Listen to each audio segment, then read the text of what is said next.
Being social media savvy also means that we don't send or ask for nudes.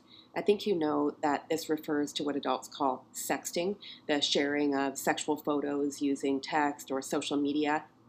Now, I don't like to give young people hard no's when I'm teaching, but this is a hard no. The stakes are too high, especially for girls, and it's a better idea to make decisions about what you want to share of your body online when you're an adult, okay? Here's why.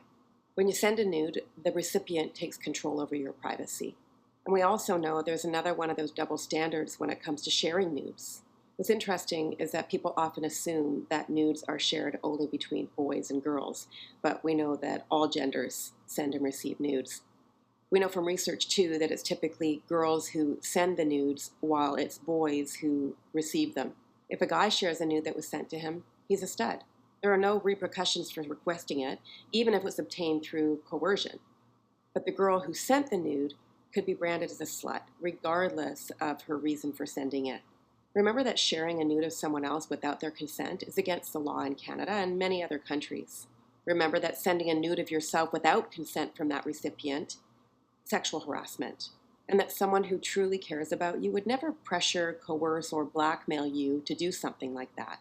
Also, it's never okay to ask someone to do something you wouldn't feel comfortable doing yourself. And sending a nude as a knee-jerk reaction is never a good idea. So it'd be really smart to be proactive and brainstorm ways to respond to requests for nudes before it even happens. So you could say, dude, that's gross, or not okay. You could just say, not right now. That kind of buys time to think of a real response. Maybe you say, I'm not into that, or stop harassing me. Or if you want to take a more serious approach, say no, and please don't ever ask me again. And if you receive a nude, delete it immediately.